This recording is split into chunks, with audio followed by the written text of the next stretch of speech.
Chapter 5 of The Hobbit by J.R.R. Tolkien. Riddles in the Dark, Part 1. When Bilbo opened his eyes, he wondered if he had, for it was just as dark as with them shut.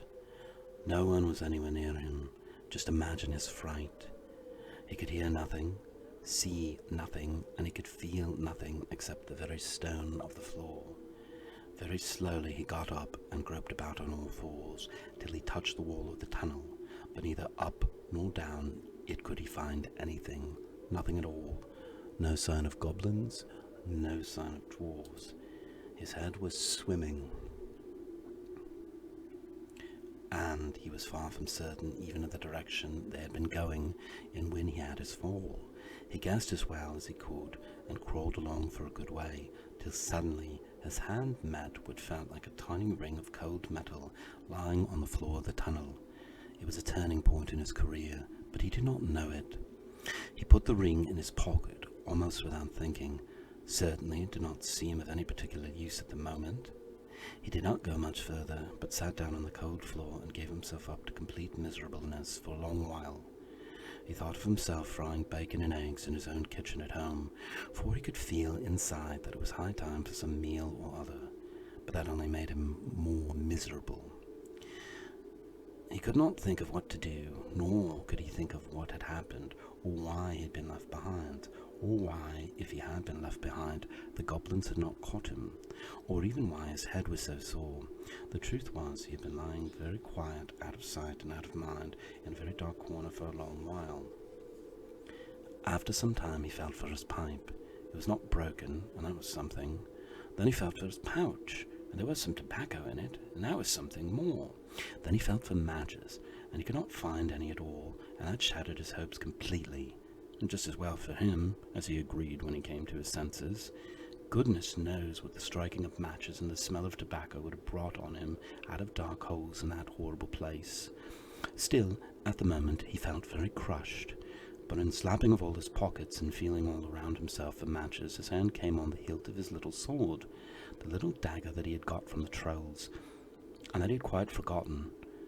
Not fortunately had the goblins noticed it, as he wore it inside his breeches. Now he drew it out. It shone pale and dim before his eyes. So it is an elvish blade too, he thought, and goblins are not very near, and yet not far enough. But somehow he was comforted. It was rather splendid to be wearing a blade made in Gondolin for the goblin wars, of which so many songs had sung, and also he noticed that such weapons made a great impression on goblins that came upon them all of a sudden. Go back, he thought. No good at all. Go sideways? Impossible. Go forward? Only thing to do. On we go. So he got up and trotted along with his little sword held in front of him, and one hand feeling the wall, and his heart all of a patter and a pitter. Now, certainly Bilbo was in what was called a tight place, but you must remember it was not quite so tight for him as it would have been for you or for me. Hobbits are not quite like ordinary people, and after all, if their holes are nice, cheery places and properly aired, quite different from the tunnels of the goblins, still they are more used to tunneling than we are, and they do not easily lose their sense of direction underground, not when their hands are recovered from being bumped. Also, they can move very quietly and hide easily and recover wonderfully from falls and bruises, and they have a fund of wisdom and wise sayings that men have mostly never heard of, have forgotten long ago. I should not have liked to have been in Mr. Baggin's place, all the same. The tunnel seemed to have no end. All he knew was that it was still going down pretty steadily, and keeping in the same direction in spite of a twist and a turn or two. There were passages leading off to the side every now and then, and he knew by the glimmer of his sword, or could feel with his hand on the wall. Of these he took no notice, except to hurry past for fear of goblins or half-imagined dark things coming out of them. On he went, and down, and still he heard no sound of anything except the occasional whir of a bat by his ears, which startled him at first, till it became too frequent to bother about. I do not know how long he kept on like this, hating to go on, not daring to stop, on, until he was tireder than tired. It seemed like all the way to tomorrow, and over it to the days behind. Suddenly, without any warning, he trotted splash into water. Ugh!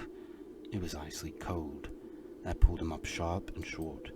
He did not know whether it was just a pool in the path, or the edge of an underground stream that crossed the passage, or the brink of a deep, dark, subterranean lake.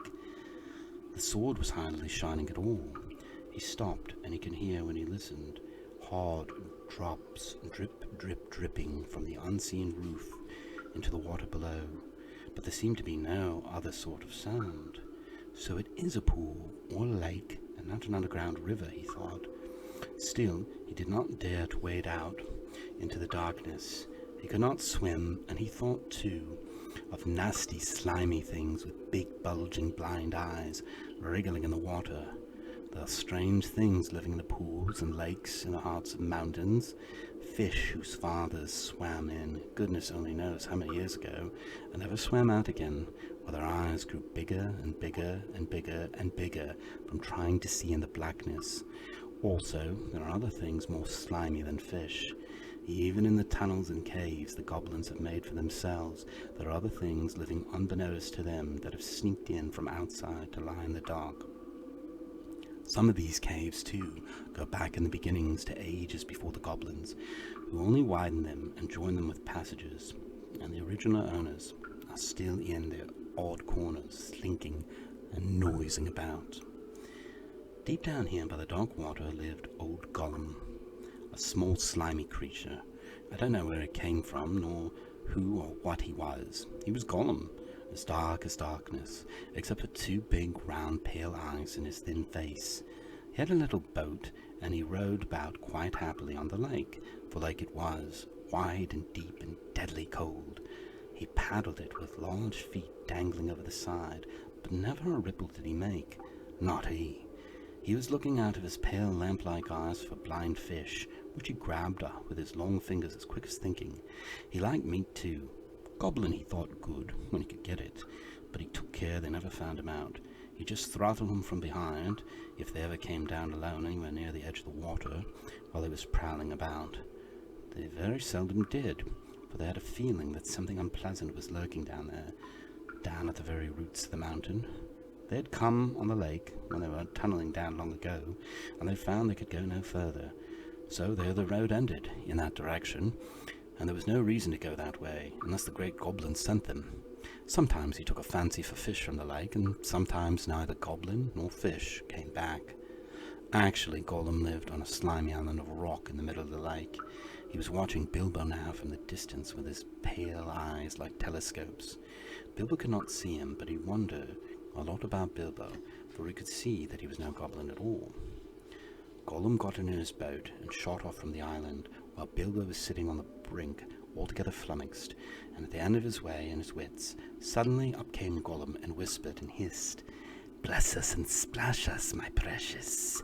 I guess it's a choice feast, at least a tasty morsel it'd make us, Gollum." And when he said Gollum, he made a horrible swallowing noise in his throat. That is how he got his name, though he always called himself my precious. The Hobbit jumped nearly out of his skin when the hiss came in his ears, and suddenly he saw pale eyes sticking out at him. "Who are you?" he said, thrusting his dagger in front of him. "What is he, my precious?" whispered Gollum, who always spoke to himself, through never having anyone else to speak to. And this is what he had come to find out, for he was not really very hungry at the moment, only curious. Otherwise he would have grabbed first and whispered afterwards. "I'm Mr. Bilbo Baggins. I've lost the dwarves, and I've lost the wizard, and I don't know where I am, and I don't want to know, if only he can get away." "What's he got in his hands?" said Gollum, looking at the sword, which he did not quite like. "A sword, a blade which came out of Gondolin," said Gollum, and became quite polite. "Perhaps he sits here and chats with it a bitsy, my precious. It likes riddles, perhaps it does it?" He was anxious to appear friendly, at any rate for the moment, until he found out more about the sword and the Hobbit, whether he was quite alone really, whether he was good to eat, and whether Gollum was really hungry. Riddles were all he could think of. Asking them, and sometimes guessing them, had been the only game he had ever played with, other funny creatures sitting in the holes in a long, long ago, before he lost all his friends and was driven away alone and crept down into the dark under the mountains. Very well, said Bilbo. He was anxious to agree, until he found out more about the creature, whether he was quite alone, whether he was fierce or hungry, and whether he was a friend of the goblins. You ask first, he said, because he had not time to think of a riddle. So Gollum hissed. What has roots as nobody sees, is taller than trees, up it goes, and yet never grows. Easy, said Bilbo. Mountains, I suppose. Does it guess easy? It must have a competition with us, my precious. If Precious asks, and it doesn't answer, we eats it, my precious. But if it asks us, and we doesn't answer, then we does what it wants, eh? We shows it the way out, yes.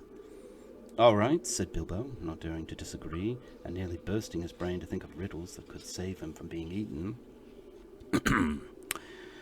30 white horses on a red hill. First they champ, then they stamp, then they stand still. That was all he could think to ask of. The idea of eating was rather on his mind. It was rather an old one, too, and Gollum knew the answer as well as you do. Chestnuts, yes, teeth, my precious. But we only have 6. Then he asked his second. Voiceless it cries, wingless flutters, toothless bites, mouthless mutters. Half a moment, cried Bilbo, who was still thinking uncomfortably about eating. Fortunately, he had once heard something rather like this before, and getting his wits back, he thought of the answer. Wind, of course, he said, and he was so pleased that he made up one on the spot. This'll puzzle a nasty little underground creature, he thought. An eye in a blue face saw an eye in a green face. That eye is like to this eye, said the first eye, but in low place, not a high place. Said Gollum, for he had been underground a long time, and was forgetting this sort of thing. But just as Bilbo was beginning to hope that the wretch would not be able to answer, Gollum brought up memories of ages and ages before, when he lived with his grandmother in a hole in a bank by the river. My precious, he said, sun, and the daisies it means, it does. But these ordinary above-ground, everyday sort of riddles were tiring for him. Also, they reminded him of days when he had been less lonely and sneaky and nasty, and that put him out of temper. What is more, they made him hungry. So this time he tried something a bit more difficult and unpleasant. It cannot be seen, cannot be felt, cannot be heard, cannot be smelt. It lies behind stars and under hills, and empty holes it fills. It comes first and follows after, ends life, kills laughter. Unfortunately for Gollum, Bilbo had heard that sort of thing before, and the answer was all around him anyway. Dark, he said, without even scratching his head or putting on his thinking cap. A box without hinges, key, or lid, yet golden treasure inside is hid. He asked to gain time until he could think of a really hard one. This he thought was a dreadfully easy chestnut, though he had not asked it in the usual words, but it proved a nasty poser for Gollum. He hissed to himself, and still did not answer. He whispered and spluttered. After some while, Bilbo became impatient. Well, what is it? He said. The answer's not a kettle boiling over, as you seem to think, for all the noise you're making. Give us a chance. Let us give us a chance, my precious. Well, said Bilbo after giving him a long chance, what about your guess? But suddenly Gollum remembered thieving from Nest long ago, and sitting on the river bank, teaching his grandmother to suck eggs it is. Then he asked, alive without breath, as cold as death, never thirsty, ever drinking, all in mail, never clinking. He also thought, in his turn, this was a dreadfully easy one, because he was always thinking of the answer. But he could not remember anything better at the moment. He was so flustered by the egg question. All the same, it was a poser for poor Bilbo, who had never had anything to do with the water if he could help it. I imagine you know the answer, of course, or can guess it as easy as winking, since you are sitting comfortably at home, and have not the danger of being eaten to disturb your thinking. Bilbo sat and cleared his throat once or twice, but no answer came. After a while, Gollum began to hiss with pleasure to himself. "Is it nice, my precious? Is it juicy? Is it scrumptiously crunchable?" He began to peer at Bilbo out of the darkness. "Half a moment," said the Hobbit, shivering. "I gave you a good long chance just now." "It must make haste, haste," said Gollum, beginning to climb out of the boat on the shore to get Bilbo. But when he put his long webby foot in the water, a fish jumped out in fright and fell on Bilbo's toes. "Ugh," he said, "it's cold and clammy." And so he guessed. "Fish, fish," he cried. "It is a fish." Gollum was dreadfully disappointed, but Bilbo had asked another riddle, quick as he could, so that Gollum had to go back into his boat and think. No legs lay on one leg, 2 legs sat near on 3 legs, 4 legs got some. It was not really the right time for this riddle, but Bilbo was in a hurry. Gollum might have had some trouble guessing it if he had asked it another time. As it was talking of fish, no legs was not very difficult, and after that the rest was easy. "Fish on a little table, man at table sitting on a stool, the cat has the bones." That, of course, is the answer, and Gollum soon gave it. Then he thought the time had come to ask something hard and horrible, and this is what he said. "This thing all things devours, birds, beasts, trees, flowers, gnaws iron, bites steel, grinds hard stones to meal, slays kings, ruins towns, and beats high mountains down." Poor Bilbo sat in the dark, thinking of all the horrible names of all the giants and ogres he had ever heard told of in tales, but not one of them had done all of these things. He had a feeling that the answer was quite different, and that he ought to know it, but he could not think of it. He began to get rather frightened, and that is a bad thing for thinking. Gollum began to get out of his boat. He flapped into the water and paddled to the bank. Bilbo could see his eyes coming towards him. His tongue seemed to stick in his mouth. He wanted to shout out, "Give me more time! Give me more time!" But all that came out with a sudden squeal was, "Time! Time!" Bilbo was saved by pure luck, for that, of course, was the answer. And so ends Chapter 5, Riddles in the Dark, Part 1. Part 2 will be delivered shortly. I hope you enjoyed this, and if you do, please like and subscribe.